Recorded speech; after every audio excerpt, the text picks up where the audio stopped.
So this kid, he actually murdered a baby. Mm-hmm. Yeah. Little, what, 5-year-old? Oh, wow. 11, 10, 5, and 7. It's horrible. Herman? Yes, that's awful. It's disgusting. Herman, Boyd, Paul, Catherine.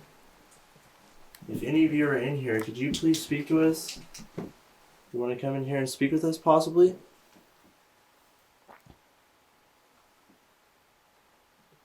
Seems to be lots of toys people leave around for you. You want to possibly move one of these balls, open one of these doors or something for us? You guys getting a cold breeze right here? Yeah, I am. That is cold.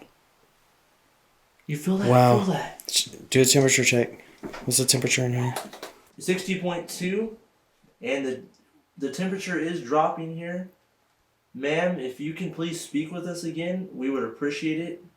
As I said before, we do come here with the fullest respect for yourself in this building. We just want to learn more about you. 59.9.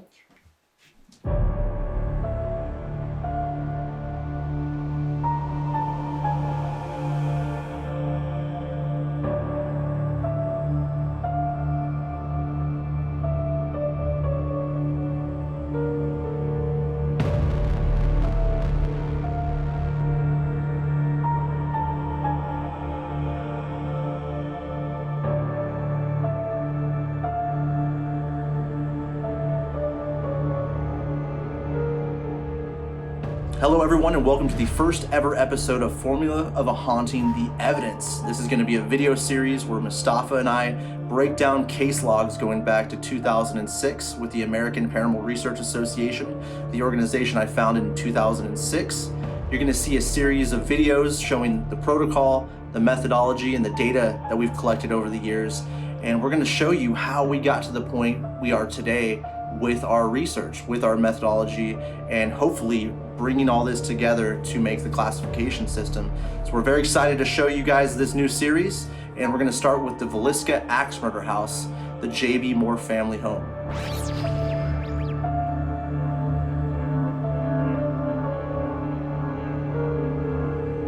The entire Moore family was eradicated by an unknown killer, a crime that is still unsolved to this day, and a lot of people have many different theories. But authorities believe that the act was committed between midnight and 5 a.m. on June 9th. You know, the first thing that's really funny about this footage that we're watching right now is the fact that I was only 22 years old at this time. You know, I started conducting paranormal research at a young age, so I was about 17 years old. And to see all those investigations I conducted from 17 to 22 it's really weird to see it, going through all the archives and seeing how young I was. But I never really wanted to step foot out into, you know, the larger field, these bigger places, these well-known sites, until I really knew how to conduct research. What really captivated the imaginations of people with this case is that there was seemingly no motive for it. It was just a crime of pure brutality and disgust. The attic of the house, the only evidence, only clues to somebody being there was the fact that there were 2 finished cigarettes in the attic, which seemed to suggest that somebody was sitting in the house, waiting there. So I'm going to go ahead and get a EMF sweep of this. Okay, so 4, 2,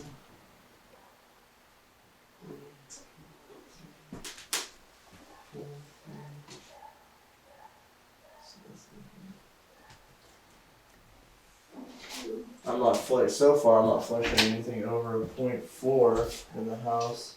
And there is no electricity in here, correct? Right, that's what she said. It's just a bunch of cleaning stuff in here, but it's not 3. I don't even see any kind of outlets or anything. So 3. I started with this investigation by going in and investigating this location with 4 different EMF detectors. You'll see a tri-field meter, you're going to see a K2 meter, you're going to see a Mel meter, and you're also going to see a standard EMF detector, which is used predominantly by a lot of investigators. So what I wanted to do was to try and get a read of the environment, to try and control that environment as much as possible. And I wanted to use these 4 separate meters because I wanted to see the difference in the fluctuations between the devices and what devices were more credible and what were not. So you'll see here in this piece that we're actually utilizing the 4 different detectors, and you'll see how that plays out. Now, there's something right here. Yes. I opened those cabinets, it's all cleaning supplies. There's nothing electrical. Yeah, it's steady. Look, it's bouncing. Whoa, it's gone. Oh, there it goes. Hold on. I come down.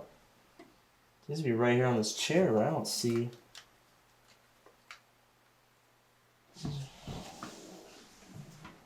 It's a wood chair. It's on this whole area here. Look, now it's gone. Look. One thing of note, they said that this entire location did not have electricity. We did not find any form of electricity at that time. Again, this is in 2009, so this is a number of years ago. But you're going to see the difference between the 4 different EMF detectors and how they work. That one's gone. That's showing me it's a 10 in milligauss reading. But this meter right here is only getting me a 1. A 0.1, not a 1 in milligauss, only a point. How does that make sense? I don't know, but this is a steady 10. Look at that. Oh, it just went away.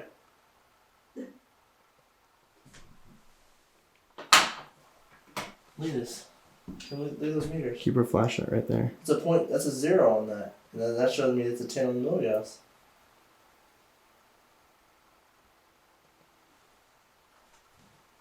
Set that millimeter next to it. So then, It went from 100 to 0. that's just showing me, look at 0, 0, and a 10 is what it's telling me. Whoa. Mm.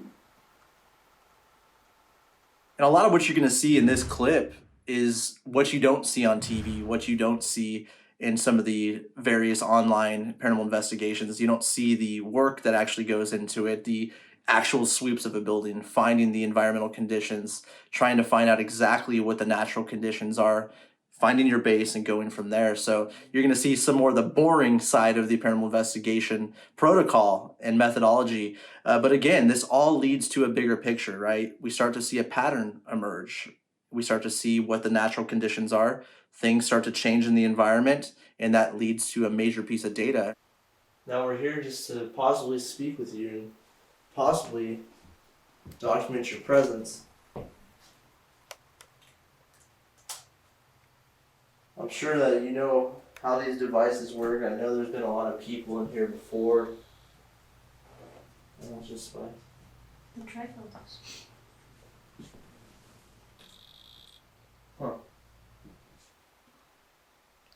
alright, let's see here. Let's try a short burst real quick. I'm going to turn this off. Right here. Another thing I want to do before we do this, I'm going to set up this motion detector here. We're going to set that up right here. It's right here, it's facing off this fireplace out here. So anything passes in. Look, it's on a steady 10, guys. 10?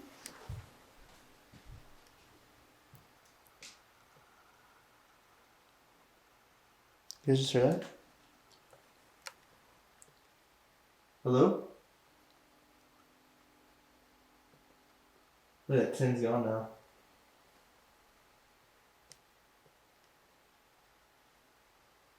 Oh, there it goes again. See, it's slowly coming back up. Trifle. The only person who was believed to have been awake during the murders was Lena Stillinger. She was only 12 years old, and she was actually found with her undergarments off and her dress was up. So a lot of people believe that she may have been sexually assaulted, or whoever the killer was or killers were attempted to molest her when that had happened. That KG's really flat. I'm gonna go and play this back real quick. And look at this. So we came in here, we have this on film, we have a steady reading of a 2.5 milligauss according to this K2 meter. And now it's flat. Or a 1.5, let's say. Look at stick.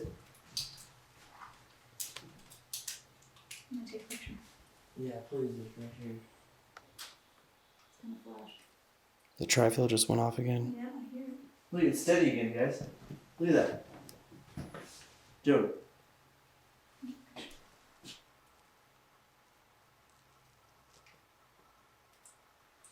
That's weird. I can't even believe that. What is that about? Yeah, that makes no Look at sense. that. Now nothing. Oh, it's guys. I just walked through here and into there, and it was completely flat.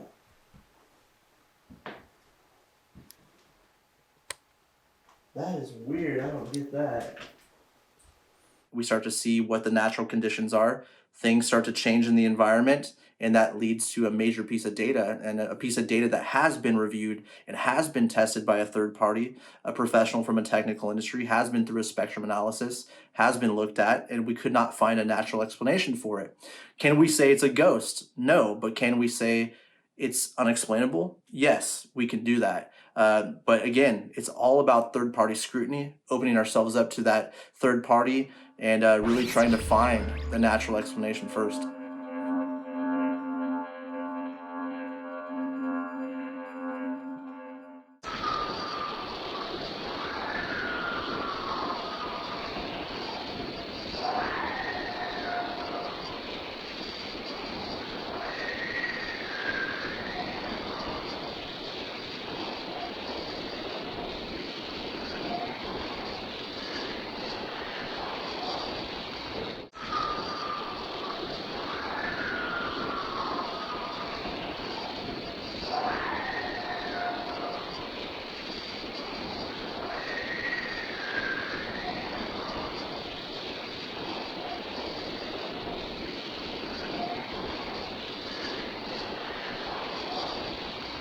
The really interesting thing about these EVPs is the fact that it's clearly sounds like it's a woman who's screaming. And then when you take into account that everyone was asleep when those murders occurred, except reportedly Lena Stillinger, and the evidence suggests that yes, she had the defensive wound on her arm when she was struck, is that she was awake when it happened.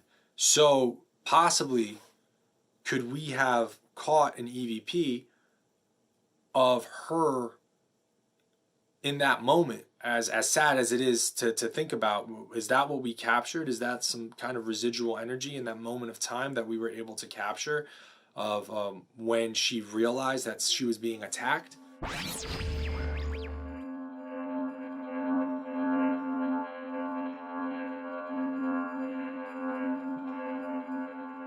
At this point in the night, we've been investigating for hours and hours, so you're seeing a cut of what happened, just showing you some of the most interesting points leading up to some of the data that we collected at the J.B. Moore family home. Now you're seeing us move up to the second floor where J.B. Moore, his wife Sarah, and his children stayed and were unfortunately murdered. You guys getting a cold breeze right here? Yeah, I am. That is cold. You feel that? Wow. Feel that? Do a temperature check. What's the temperature in here? So we're up there conducting sweeps, and we start to have a few really interesting moments take place. Not only has the EMF completely gone away at this point, not only downstairs, but upstairs, we have a moment where the temperature just starts to drastically change. And this, in my opinion, leads to the next two pieces of data we're about to show you, which are very relevant and something that, again, we can speculate about the history, but I think is relevant to the historical fact in this location. 60.2, and the temperature is dropping here. Ma'am, if you can please speak with us again, we would appreciate it. As I said before, we do come here with the fullest respect for yourself in this building. We just want to learn more about you. 59.9. Dude, you gotta... Went back up to the 60 right there. 59.9. What was that, Sylvia? Like a 6 Temperature's degree? really interesting. We kind of got spoiled, and I wish in this, I wish at this time, Brandon and his team at APRA had the EDIs, the data loggers that we use, because it'd be really cool to see if there were pressure changes. What we know with pressure now is that usually whenever there's weird paranormal activity going on, there seems to be a correlation with changes in barometric pressure. And a lot of times people will use EDIs and we'll put them in locations and there'll be like a 0.1 degree variation after they start talking about, the history in the location, and they think, oh my God, look, the temperature dropped. No, a 0.1 degree, 0.2 degree variation, especially if it's going down as the night progresses, is not significant. Now, what's interesting about this first clip is it clearly sounds like a man screaming in pain, and which is interesting because they say that everyone was killed in their beds as they slept. So historically, we're not sure. Again, that's all speculation. We can't go down that path. We can't go down that road. But it clearly is a very loud sound of a man yelling, which is something we can't explain. It was not heard audibly. This was not from contamination. This was not outside. What this is, we don't know. And again, this has all been tested through spectrum analysis by an audio engineer. Multiple sources have looked into these clips.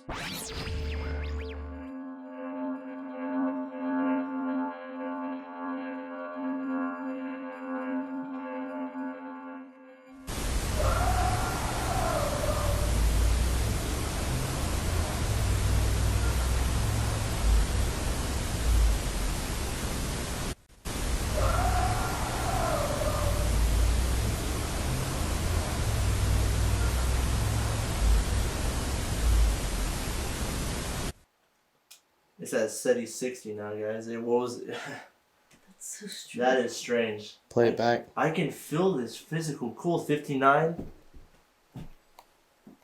Look at that, man. I can feel it, just a cold in here. That. Something just touched my elbow. Hey. He just jumped up. I don't get this. This is wild, guys. Did you just hear that? Joe? Yeah, I heard that. Sound like a man. Yeah. It's like, hello? That's what I heard. A hello. To have this EMF fluctuation right after the temperature fluctuation is very strange. It's something we can't ignore and something I would like to see more in the field. Looking for those patterns. What are the environmental conditions? How are they changing? Are those environmental conditions, are they associated with the phenomena? That's something we have to look into. In short bursts, in recording sessions, and in a way that you just heard your voice played back, we can do this again.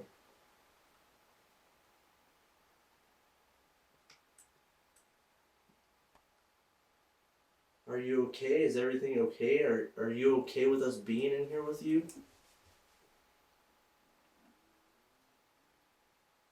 What? Was that your You heard stomach? that? Fuck, no, it No. was not my stomach. Oh, Did you God, hear I that? thought Play it was. back. Play it back. I thought it was your stomach. No.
Amazing episode. So grateful for everyone watching this.